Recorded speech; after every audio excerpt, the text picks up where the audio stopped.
Mysterio!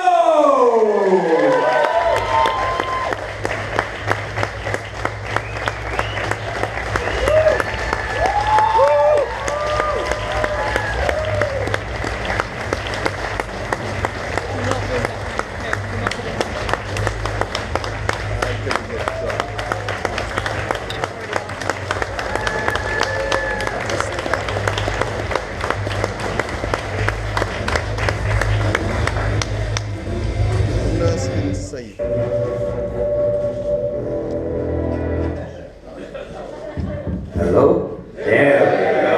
Hey! Hey! How you guys doing? First off, thank you very much for taking some time, coming out here, spending some time with Mysterio. Thank you very much. And before I start off, I gotta get the selfie. The selfie is very important, man. So if we can all squeeze in somewhere, you know what? Let's do it by portion. Let's do 3. So if we can kill the stage lights and then maybe have the house lights so we can get, is that possible? Okay, everyone this side, everyone this side. Get in. Yeah. Okay, now, middle. Okay guys, stand up, come on, guys, stand up.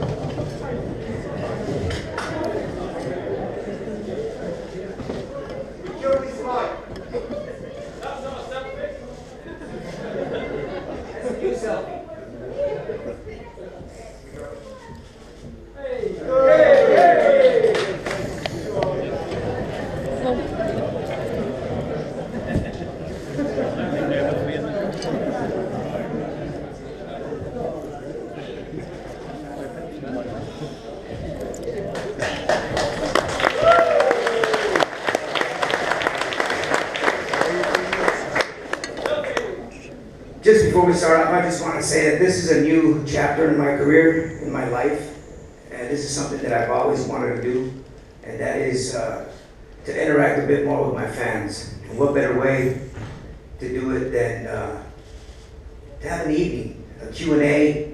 I know all of you might have some questions to ask throughout the 25 years of career that I've had, so that's why we're here. Let's have a good time. Let's rock and roll. Let's do it. Okay, Manchester. Well, listen, before we know what we're going to do, we did one of these on Monday in London, and what that's allowed us to do, yeah, I'll come from there, how do you think I feel? What that allows us to do is it meant that we had our tester, our sort of dark match, so to speak, in London, so it means that everybody here is going to get all the good stuff. That's what it is, right? So obviously there's a few things we covered in London that we're going to have to ask Ray because they're obvious ones, but we're going to do a few new things as well. So it should be fun, but first of all, I guess we're going to have to start chronologically because there's a lot of Ray Mysterio to cover. How are we going to fit this man's career in an evening with? We need like a weekend away with, the following week with, but I want to start, Ray, really interesting is, unlike some wrestlers, you started really young. I mean, just tell us a little bit about, the beginnings of your career, how it all started, and what it was like breaking into the wrestling business. But of course, just so you all know, a second generation wrestler, my uncle, my mom's brother, has been the only wrestler in the family. And growing up as a kid, I always was inspired by my uncle. Still to the day, he is my idol. He is a person that I looked up to and that I've always wanted to be like. So at a very young age, 2, 3 years old, I was playing wrestling with him. I was putting on his masks. Rey Mysterio Sr. is a wrestling name that he went by. And growing up, I would always tell him, when I grow up, I want to be Rey Mysterio Jr. And that junior was eventually dropped in the mid of my career, but the Rey Mysterio stuck. But in order to be named Rey Mysterio, I suffered a lot. Started training about the age of 8, 9 years old, professionally with a group of guys. I was the youngest out of the whole crew, and I've always been the youngest, always been the smallest, in weight and in size. A lot of crying, a lot of bleeding, a lot of sweating, a lot of not wanting to be part of wrestling anymore in the midst of training because my uncle was just way too hard on me. And at the time I didn't understand why he was so rough, why he made me cry, why I would get chopped in the chest like everybody else, even though I was 10 or 11 years old, and the youngest before me was, after me was 18 years old. So keep in mind, that was like 7 years difference. But all of that made me be who I am now. And my first wrestling name at the age of 14 was the Green Lizard. I'm thinking I had worked my butt off so much in the gym, and that I made my uncle so proud that I wanted the name Rey Mysterio Jr. And no, he made me fight for it. He made me want it even more. So I only wrestled about twice with that name, the Green Lizard. After that, he said, I found the right name for you. And here I am waiting for him to say, Rey Mysterio Jr. He said, no, Colibri, which means hummingbird. I know you didn't. So from Green Lizard, I went to Colibri. Colibri, I wrestled about 2 years, from the age of 15 to about 17. Was already making my name in professional wrestling.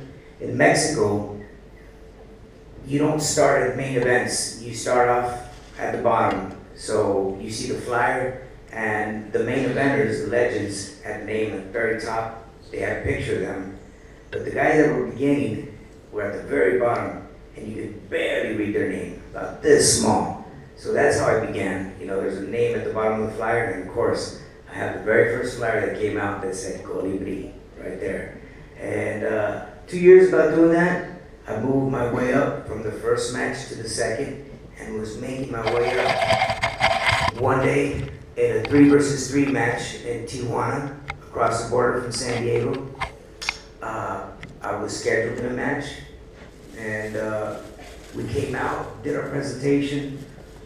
Right before the match started, the announcer grabbed the mic and he said, we have a special night here today, and we're gonna make an announcement. And then I see my uncle come out in his gear, Rey Mysterio mask, everything. And he grabs the mic and he addresses all the fans in the auditorium. There's about 5,000 people there that night. And he said, as you guys know, Colibri is my nephew, and he has been training since the age of 8 years old. But from this night on, you will no longer know him as Colibri. From this night on, he becomes Rey Mysterio Jr. And I'm like, wow.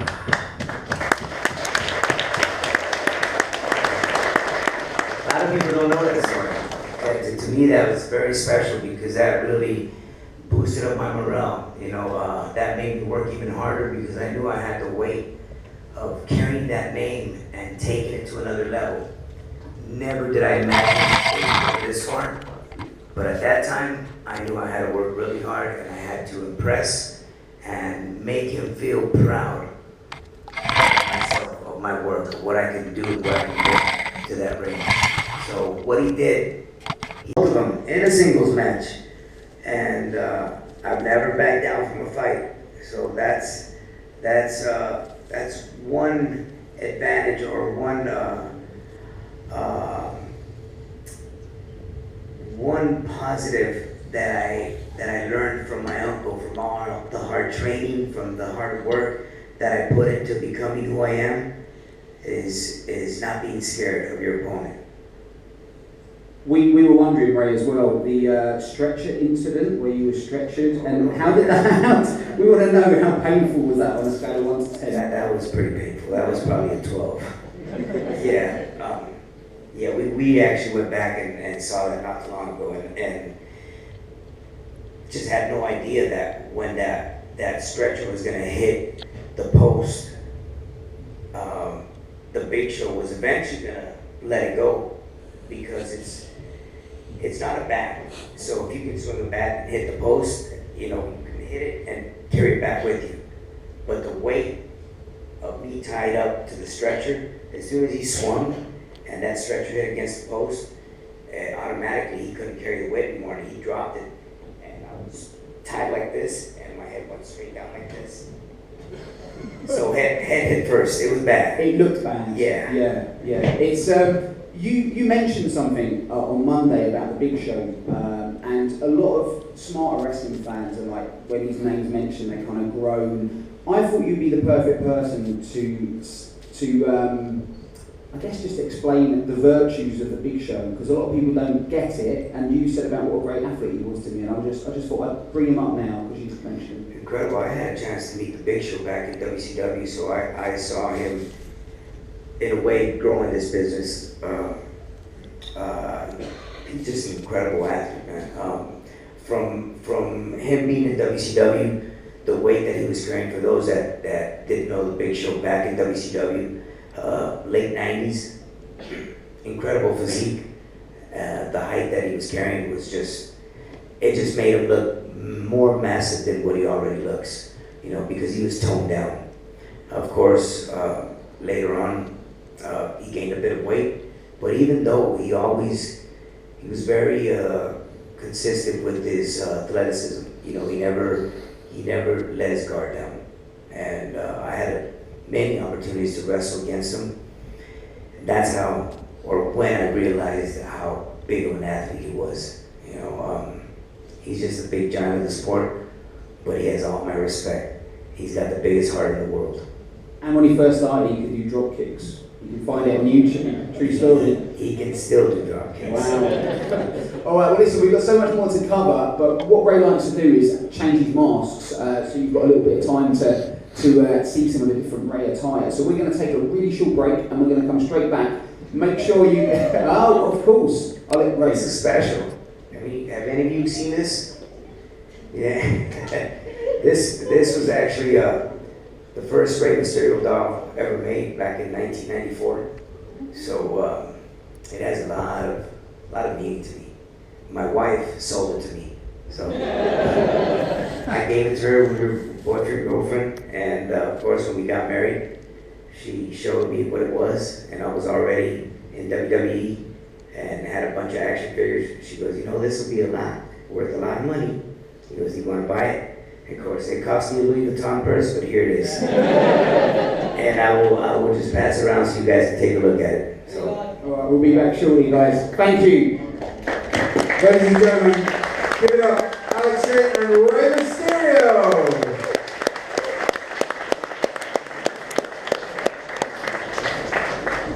Right, guys, what we're going to do, we have got a few things, unless you want to go get a drink or anything.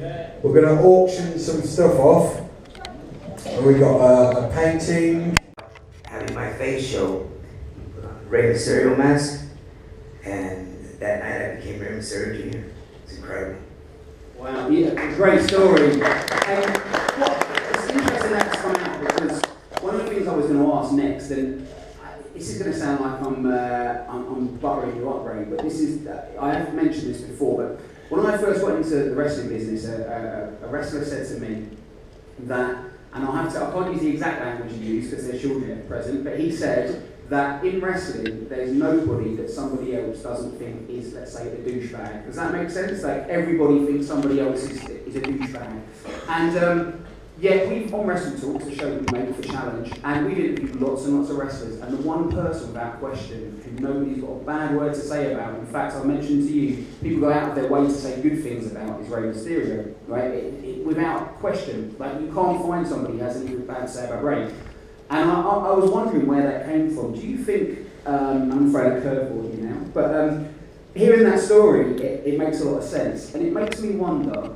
Recently there was a situation in the WWE where there was a big story about bullying in developmental. Do you think that what your uncle did to you was, I guess, tough love, but with that reward at the end? Do you think in the politically kind of correct world we live in now, is there a place for that kind of apprenticeship still? And do you think maybe wrestlers or trainers are moving away from that series of, like, slowly breaking somebody in and seeing whether or not they really want it? Well, it definitely was tough love. It did make me appreciate things in life later on down the road. You know, when you're young, you really don't think about things or incidents that happen in your life or in your career as you're moving along. As you get older, wiser, mature, you become a man. You reflect on those things and the incidents that turned you into that man. So, for a fact, you know, it was tough love. And speaking of now, how the training goes on in development or wherever the case might be, everything's so delicate now. You know, you can't sometimes lay a finger on someone just being hard, trying to teach them the right way, because that might turn into a lawsuit. You know, so part of evolution, part of laws, part of the new generation coming in. But I would really love to go back to that era, because that really shaped you and formed you into a good athlete, you know, and very well respected and what's the word? Just made you appreciate things in life, you know, much more than situations now. Now, the first time I ever saw Rey Mysterio, it's a story I must share. As an old British wrestler, who's retired now, called the White Kid. I was about 15, 16 years of age, and he said, you've got to come around and watch this. And he had a VHS of ECW, and it was your first match in ECW against Psychosis. And he puts it in, and I watched the first 2 minutes, and I distinctly remember turning to him and saying, wrestling will never be the same again, because I hadn't seen anything like it. Who here has seen that match? Right, absolutely amazing. If you haven't watched it, you've got to go back and see it, because 95? 90, yeah, it would be 95 or 96, right? And it's not just the match itself, it's also an American audience watching this match and going, what is this? It was so different. And that was the first time that style of wrestling was really seen by a Western, or an American audience, I should say. Did you feel when you were in the middle of that you were doing something that was groundbreaking, pioneering, and also, what was your first impression of ECW? My first impression of ECW was, wow, you know, we're gonna go out here and wrestle and do what we love to do, you know, and go all out. You know, it was a complete different atmosphere for us, as it was for Psychosis, like it was for me. Now, the person that introduced us to ECW and brought us in was Conan. Conan was the one that introduced us to Paul Heyman and brought us in for the first time. He knew that we had something special. At the time, we just wanted to go. You know, there was nothing stopping us. I don't think we realized that we were changing the game at the time. You know, you're young. I was 18 years old. You know, Psychosis had to have been 22. So we just had such good chemistry together. He's the guy that I trained with since I was 13 years old. So he knew me very well in the ring, just like I knew him. And we talked about this the other day. It was like a married couple. You know, we just, every time the bell rung, you know, it was art. And Paul Heyman let us go out there and do our thing. If there are any married couples here, please do not sit behind each other. Just put that out there. Don't try it at home. Paul Heyman. it's your voice on the advert. Paul Heyman is it's changed a lot in recent time, because obviously Paul Heyman has almost been reborn, hasn't he? Like there was a period maybe 10 years ago where people were like, Paul Heyman's the devil, or they were still owing money from ECW, and then obviously Paul Heyman's made good, I guess. What was Paul Heyman like? Let's not judge him on now, because we all know that, but your first impression of meeting Paul Heyman, what did you instinctively think? You must be in trouble that bingo hall with a locker room that's now become legendary, and seeing this crazy, evil, twisted mastermind genius. What was going through your head? When Psychosis and I got the word that we were going to wrestle in ECW, we were studying the tapes for weeks, trying to catch up with that sound. Even though it wasn't far off from what we were doing, it was just crazy, you know, seeing wrestlers go through tables, chairs, fire, the fans being involved with the matches. Like, wow, this is really cool. we get there, we arrive at the arena, we dress up, ready to go. The atmosphere inside the locker room was incredible, unlike no other. I've never been in an atmosphere that was like the one from ECW back in the day. I know they try to relive that with WWE, but it was not the same. So Psychosis and I are getting ready to set up our match, and I go up to Paul Heyman, and this is Paul Heyman back in the day. I asked him, Paul, is it okay if we use a table? He said, Ray, please. He goes, you can use whatever you want. Just go out there and have fun, man. This is your night. Go out and have fun. And then, of course, we went out there and we rocked it, man. And I decided to do a Frankensteiner off the balcony, which was spoke about for many years after. So it was good. Now, for those of you who haven't seen it, there's a recap on a website called whatculture.com, if you're familiar with that website. After the London show, they did 17 things we learned from an evening with Rey Mysterio in London. So obviously I want to try and add 18 things that we learned that are different. By the way, number 17 was that Ray smells really good. Has anyone else noticed that? And he doesn't mean that because I don't shower. I do shower every day. Really good, honestly, that was number 17.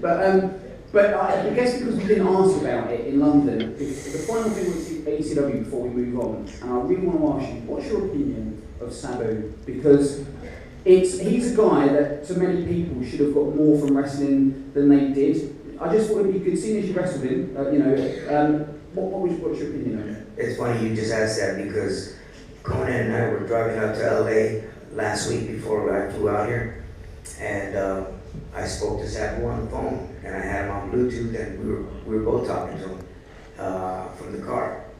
After I hung up, Conan goes, God, man, he's so underrated. You know, he was a game changer in this business. The stuff that he did, nobody was doing at the time. You know, and in a way, his style was somewhat unorthodox and out there and impressive and captivating, like the style that I brought to the table. Completely different. He used tables, chairs. He was very unique on what he did, and I just think he never got the opportunity to take that to another level. You know, but he's definitely one of the greatest. When we get backstage, I'm going to tell you my crazy Sabu story. Now, we're going to have to move on to WWE and WWE, and we're also going to get some of your questions. So before we do that, we're going to do a little game called What and Why, right? Because there's some younger people here, and obviously ECW, they might be like, ECW. So this is just really quick. I just want to ask some random facts about Rey Mysterio, right? Favourite TV show? Nothing personal, right? Nothing, well, we were going to make this interactive, but then I was worried what some of them could be. So favourite TV show? When it was on, and I was very bummed that it finished, but Sons of Anarchy was definitely. Favorite movie?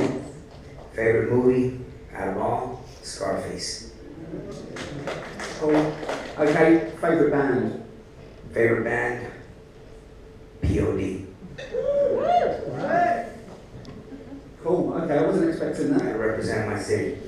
Favorite food? Favorite food? Not because I'm Mexican, but I am a taco lover. Serious, tacos. Okay, what if it wasn't tacos, outside of that? Okay, if it wasn't tacos, I'd have to go with lobster. Okay. Yeah. Best album of all time, and you can't choose POD. Best album of all time. Somebody answer for me? What was that? Nirvana, Nevermind. Go. Wow. She Okay. chose it for me. And I'm a big Nirvana fan. If you could have dinner with any person from history, past or present, and they could bring two friends, who would those three people be and why? Okay, if I could have dinner with a famous person. Three famous. Three famous people, I would probably pick Abraham Lincoln, I would pick Winston Churchill, and I would pick Gandhi. Yeah, Mahatma Gandhi. Wow. Wow. Okay, There's a lot of history there. Yeah, Mahatma Gandhi. famously said there is no path to peace, peace is the path, which leads me perfectly to my final one. See, that was impressive, right? Dandy quote. Final one, favourite quote, philosophical, and why? Oh man, why did I come with that? Or it could be a song lyric. A song lyric. I'll tell you what I want, what I really want. Oh yeah, that 619 count? You can throw that in. Favorite quote? God. I'm a big Muhammad Ali fan. And he made so many quotes, but none of them come to mind. Float like a butterfly, sting like a bee, your fist like a You know what that is? That's stage fright. That's what it is. Yeah. You guys ever had it? No. Awesome, good stuff. I like that. Okay. Where's our mic man, Steve Linsky? I'm over here. Okay, Where you at, Steve? let's get some questions going. Right. Who's got a question for Ray? Okay, easy one, right here. Okay, if you could wrestle anyone, alive or dead, who and what match? I would have to say Rey Mysterio versus Randy Macho Man Savage. I would have loved to work with him. We've got a Macho Man shirt in the back there as well. Ooh, yeah. Okay, we've got another one. Yep, hands up. Okay, let's go to... Make him work. Make him work. I'm going to go in the middle of this young man right here. What's your assumption of the Lucha Dragons? Do you like them, or do you think like sort of like a spin-off of you? No, I like the Lucha Dragons. I think they have a lot of potential. I like Kalisto and I like Sin Cara. And I had a chance to wrestle with Sin Cara before I left WWE. And I think he's very talented. He has an incredible future ahead of him. And Kalisto as well. He actually, if you didn't know, he was part of AAA before WWE signed him. And he was getting ready to become a big star in Mexico. But WWE saw the talent in him and they signed him up and brought him over. So he's doing very well. And I hope he becomes a big star. And one more question. Yeah. We can say two more questions. Alright, let's go down here first. I need to get my steps in. That in English means good. Okay. It's hot at the end, like, yeah.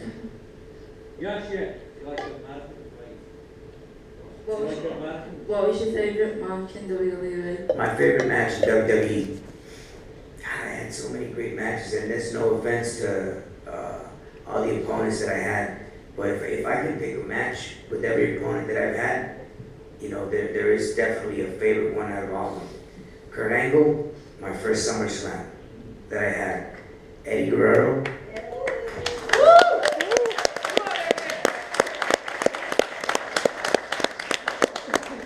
Eddie Guerrero, I had a great match with him in WCW, 1997 Halloween Havoc in Las Vegas.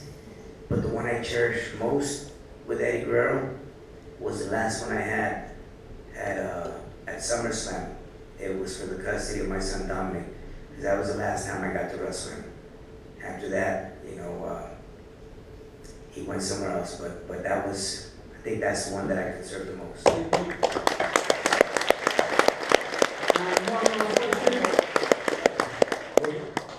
You're just making me run everywhere, aren't you? Do your cardio, get your cardio in. It's pretty simple, really, but I just want to know, how do you cope with knowing that so many people idolise you, doing so well with knowing that so many people want you as their role model? Because I've grown up knowing you as being my proper role model. Thank you, I appreciate that. Thank you very much. Tell you what was a real life changer for me, and it has been, and it continues to be. When I had my kids, when I became a father for the first time, I realized how important it was to be a role model to my son, and then later on to my daughter. That I took that, and I carried that with me every day I left the house, when I traveled for WWE, when I performed, after I performed, when I walked through the airports, when I went to the lobby of the hotel, and I realized how much love the fans were giving me, and how much that filled me up with energy. So, you know, it's, on top of that, I'm blessed. I'm blessed to the fullest God has been looking out for me for years, and that's why I've been able to be here to perform and still continue to do what I love to do. But definitely the life changer for me was becoming a father and realizing how many kids look up to Rey Mysterio and how much I have to be a role model for them. Don't let them down. And I'm not just saying this because Rey's here as well.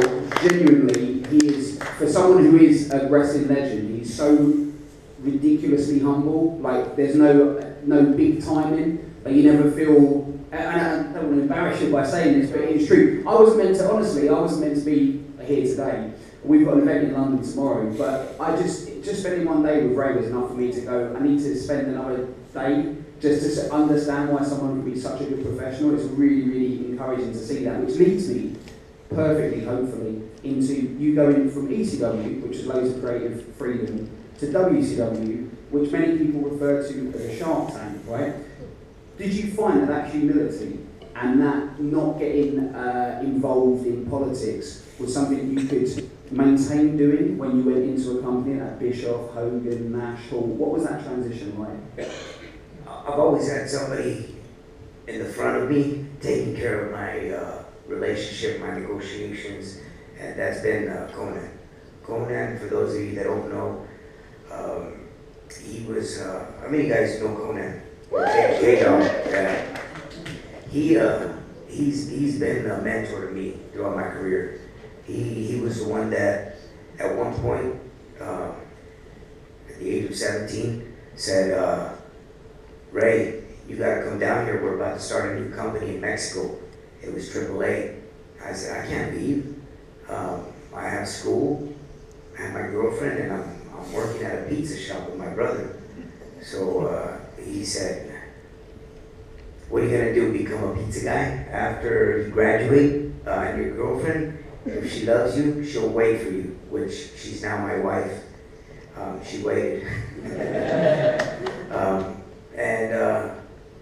He goes, what are you gonna become a local wrestler? You know, just like the rest of the boys that have never wanted to travel and explore what's out there for them?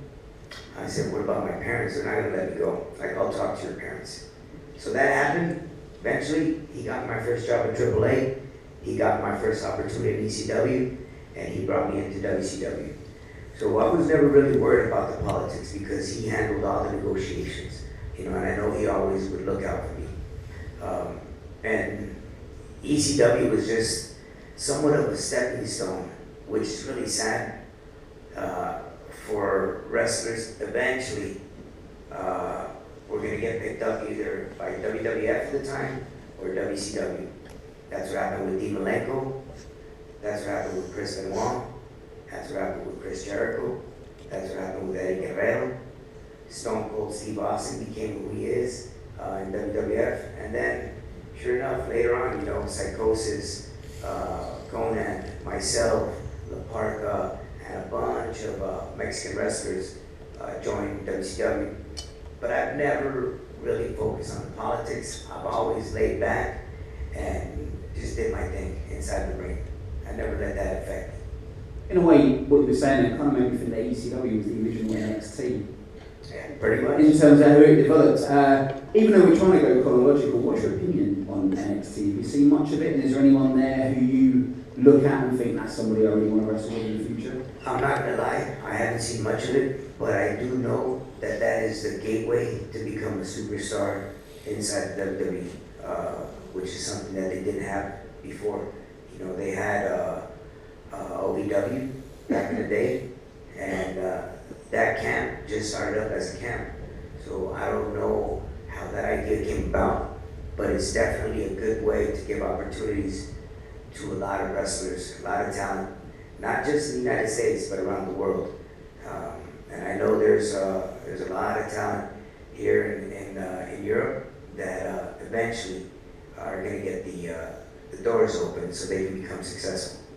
Now, we can't talk about WCW and not mention your match with Eddie Guerrero from Halloween Havoc. Who has seen that match? It's like one of the best. You know, when you've got two wrestlers like you and Eddie, and that's considered by many people as one of the best matches either of you ever had, Do you look back at that match now and still hold it in the same sort of high regard? And what are the standout moments from that stick out to you?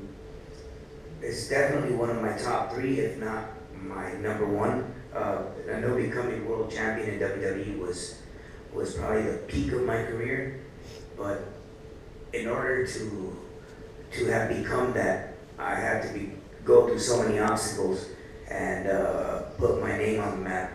And I think that was definitely one of the matches that put my name on the map, you know, Halloween Havoc 97. Definitely the highlights of that match were the springboard backflip DDT that happened that night, which we tried afterwards, Eddie and I, maybe 3 or 4 times, and it never happened. You told me that wasn't the original plan. So, because that's the thing that stands out. People look at that and go, "Oh, that was the timing on that was amazing." But you're saying that happened almost spontaneously. Yeah, that did. With Eddie, I'll just give you a rundown on how Eddie was before a match. He would like to just go out there and listen to the fans and feed off the fans. So I had to make sure that my ears were open, so I was able to listen to him at all times and get the ball rolling. You know, whenever we had to pick up the pace of the match, that I was ready to do that. So during that moment of the match, I just remember being on my back. Our hands were interlocked, and he put his weight on top of my feet, and I just remember pushing him. He said something. I don't know what he said, but I pushed him back. Keep in mind, it is kind of hard to listen when you have something covering up your ear. So I just remember pushing him, and he pulled me as high as he could. I landed on the top rope, and I said, okay, where do I go from here? The only thing I could do is just backflip. I backflipped, this hand released, this hand stayed interlocked with Eddie's. So as I was coming back and landing on my feet, the momentum overtook me, and for some reason, this arm locked around his head, and it just turned into a DDT. So I don't think that's ever been done again. It could have all been so different if you'd turned the other way. It would have been the most elaborate headlock in history. Yes, yes.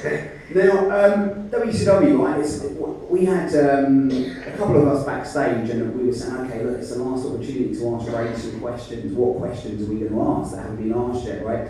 And an amazing one came to us that might just be amazing to a group of us, 2 of them up there. But the Radicals, right? Now, obviously, in WCW, you had Eddie, Benoit, Saturn, who was the other one?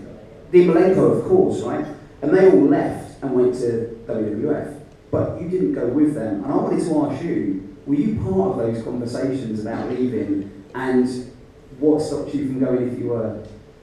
I always heard about them wanting to leave, and they weren't happy anymore because of the way they were,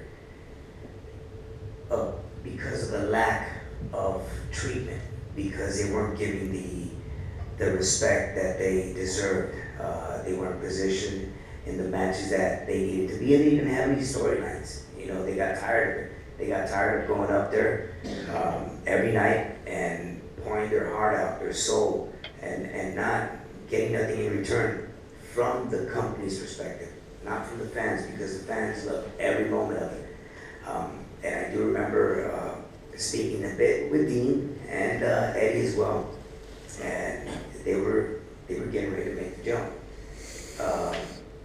Of course, it wasn't finalized until eventually I saw him over there, and I kind of felt like, wow, what's gonna happen now? Almost like when WCW closed down and it was bought out by WWE. You know, we all said, what's gonna happen now? Who's gonna jump over with the company? But we didn't panic. You know, none of us panicked because we were all very close. It was just time to move on. You know, they moved on with their careers, and we stuck by and did what we had to do. You know, keep on entertaining the fans for WCW.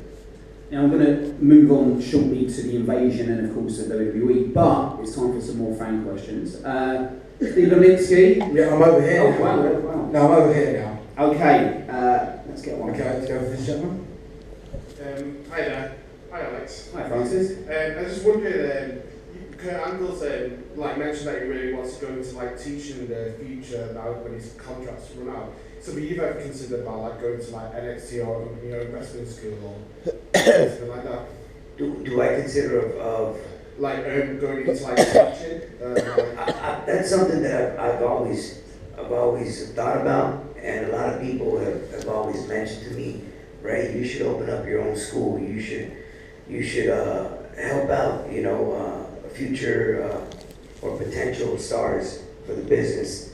And I think the one reason why I would do it is I would do it to help out the kids, because when I grew up, they let me train, and I was only 8 years old. I don't see many wrestling schools that let a lot of kids try out to become wrestlers. There's a lot of kids that want to learn what the sport is about. You have jiu-jitsu, you have full contact, you have karate, you have boxing, but there's no wrestling schools for kids. So if that's something, or that's one of the reasons why I would open up a wrestling school, to let kids join and realize what the wrestling sport is all about. Thank you very much. Over here. Just do another one over here first. Shoot that down in flames then. Over there. How are you doing? In WWE, with the world almost dominated by big guys, sort of like heavy guys, is it sort of seen as a blessing or a curse with you being such a small guy in comparison? Did it work in your favour or sort of against you to get pushed, if you like, into the world dominated by big guys? I wanna think that when WWE opened up the doors for me, that kind of opened up the doors for a lot of smaller talent. Later came Daniel Bryan, but way before Daniel Bryan, Paul London. We had a lot of cruiserweight talent in WWE, and I think that was somewhat to the opening of Rey Mysterio coming in and giving the opportunity, because I didn't just come in and was part of the group. For some reason, the fans reacted incredibly, and they wanted to see me succeed in that company along with the big boys, and that happened to a certain extent, with a certain limit, but it happened, and I think I broke a lot of barriers, being part of that company. And last one. Hello, Ray. Hey. If he was against the Big Show and Mark Henry, do you think he would have a chance to beat him in a match? But of course. Of course. I'll tell you what, I wrestled both. WWE. I want to ask you, this is another one of the brain trust questions that we thought of earlier backstage. What's your opinion on the WCW invasion? Do you think that it was, and Ray never speaks bad on anyone, so we're not going to get any dirt on this, right? But do you think that the invasion could have been done differently from your observation? And are there any things that you would have done if you were in the position to have done it? Oh, are we talking about the invasion or the buyout? Well, no, the actual invasion. So we'll move to essentially the invasion angle, because you were part of it to the end, right? And then that could have been the biggest thing ever in wrestling, and it didn't quite become that big thing. I mean, it was the biggest ever pay-per-view in wrestling. A lot of people forget that. It was. I actually was real good friends with Kevin Nash, and have been for a long time. So I used to ride with Kevin Nash. We were driving from city to city, him, Conan, and I, Scott Hall sometimes at points. So I would always hear the scoop on what was going to happen, because he had the communication with Triple H and with X-Pac and what they were going to do, when they brought the tank over and tried to invade that day that I believe it was New Orleans where we were at. But anyways, we would get the scoop on what was going to happen, and to me, all of that was exciting. At the time, I never knew or realized that I would be a part of WWE until that very last day came, which was Panama City, Florida. And that night, Billy Kidman and myself became tag team cruiserweight champions. I believe we beat Shannon Moore and Shane. No, it was Evan Courageous. Evan Courageous, and we kept those titles. So I was happy about keeping the title at the time, you know, because they didn't ask for them afterwards. That title is still hanging up in my wall. We still got time to carry that auction on. Is that- So it really didn't hit us until that very day, and we actually thought it was an angle. We thought it was. Oh no, WCW ain't closing down. I mean, we were doing good with the ratings, but at that point they were already going down, real down, and WWE was back on top. So after that, actually prior to that event, that last event, they spoke to us. They said that WCW was no longer going to exist in hands of Eric Bischoff or Ted Turner. It was going to be part of Vince McMahon. And of course, later on that night, we saw the angle. Shane McMahon came in and they did the whole storyline. And then after the show is when we all thought, okay, well, what's going to happen? Who's going to get hired? Who's not? And I was one of the many talents that didn't get hired at the time with WWE. During that invasion period, I'll give you a case in point of somebody that I think personally, during the Monday Night Wars, was a real good act, who when he went to WWE, it didn't transition well with DDP. Right? I thought DDP during Monday Nitro, particularly 1,000 Ways to Get into the Diamond Cut, was something really super hot, and then he becomes a stalker, it didn't kind of work. In the back of your mind, when you went to WWE in 2002, was there a part of you where you thought, could I, you know, is this going to be potentially a bad move for me, or were you optimistic? I was very optimistic, without a doubt. Because they didn't sign me right away, 2001, April 2001, WCW closed down, and I did hear from WWE, they said, Ray, we're interested, we're just not interested right now. You know, let your contract with WCW run out until next year, which was April 2002, and we'll get a hold of you.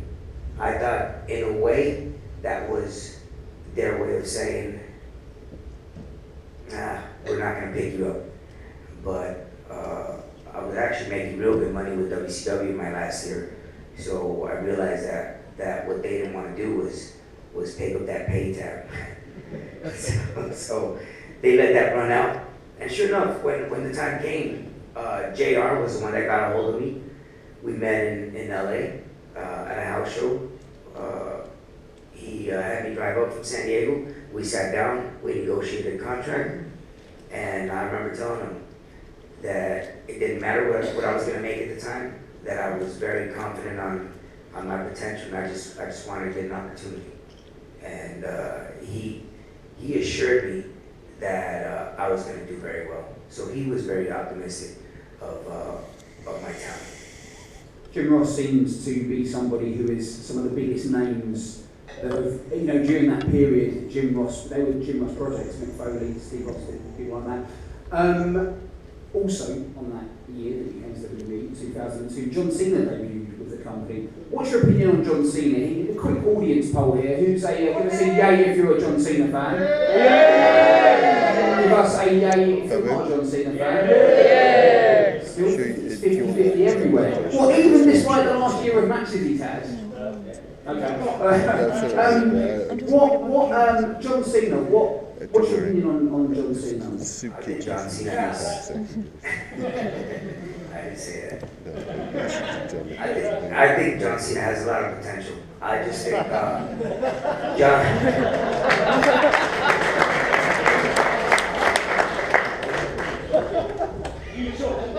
John Cena is a different John Cena when he broke in than what he is now. And I think we all saw the potential that John Cena had at the beginning. You know, and to me, honestly, I think the fans are the ones that should be asked that question. You know, I think the fans are the ones that position you in that higher category, or that middle category, or that lower category, or they're just tired of seeing you know, or if they're ready to see somebody else. So I think it got very repetitive for the fans at one point, and they wanted to see somebody else. That's why they were on top of Cena for so long, and they have been. But no, he has my respect, man. He's done an incredible job. He's been the face of the company for a very long time, and there's no hard feelings whatsoever. One of the first lines that you had amazing chemistry it appeared with, we watched some of it earlier on the screen when you went to WWE, was Kurt Angle. How did that series with Kurt Angle come about? I remember with Kurt, one of my biggest pay-per-views, my first biggest pay-per-view with WWE was SummerSlam. And they had, without mentioning any names, they put several names on the table for Kurt Angle to wrestle with. I wasn't on his level yet. And out of the 4 names that were given to him, he picked one, and that was me. And I think he knew what I could bring to the table. And that was for that first SummerSlam that I had with WWE in Nassau Coliseum in New York. I think we tore the house down, and I was very, I felt very comfortable working with Kurt in the ring because he gave me that confidence. On top of that, the promos that he used to cut, you know, putting me down, and at points I just had to sometimes repeat the taping over and over because he made me laugh every single time. But he's an awesome human being. He's an incredible athlete, and he helped me get to the success that I have now. You know, in the WWE, he was one of my first biggest opponents in WWE. I just want to sort of pull you on something you just said. I found it interesting. You said that Kurt Angle, that you weren't on Kurt Angle's level yet at that point, but Kurt Angle hadn't even wrestled. I mean, you know, when you went to the ECW arena, you'd already torn the house down there, set a new standard. It's an interesting sign of your humility, number one. But number two, why do you think that at that point you weren't on Kurt Angle's level? Because I think a lot of people would probably disagree. I just feel like when you, maybe I had been in the business for a lot more years than Kurt, but when you make it to the WWE, you know, that's the top of the game. You know, when you're there, that's when you can show the world that you can become a star, and show Vince McMahon that you have the potential to make that company a lot of money. Kurt Angle was already on a higher level. So I was barely breaking in, not to the business, but to that company, and I had to prove myself. So he was one of my first biggest opponents on being able to prove myself, and I think I handled him pretty well. Awesome. Okay, now time for some audience questions again. Go for it. Hi Ray, I'm a big fan of your comic book design costumes. Who would you like to do that you haven't done yet, like comic book wise? And what's your favourite? No, you're asking me everything there. Wow, I think I've always been a Batman. Go Batman! I've always been a Batman fanatic. Although way before WWE, in AAA, I did a bit of a Superman outfit. And it came out with a cape, and that's when I used to wear the old school outfits that were tight, and the spandex over the tights, and then the original wrestling boots. As far as doing a new superhero, I wouldn't call it so much a superhero, but I've been looking into Star Wars. Yeah. And I think that's going to be my next one, but I'm still debating whether it's a Darth Vader, Stormtrooper. Somebody said C-3PO. Don't do Chewbacca. Somebody said C-3PO, and then of course Conan had to crack that joke of why don't you do an R2-D2?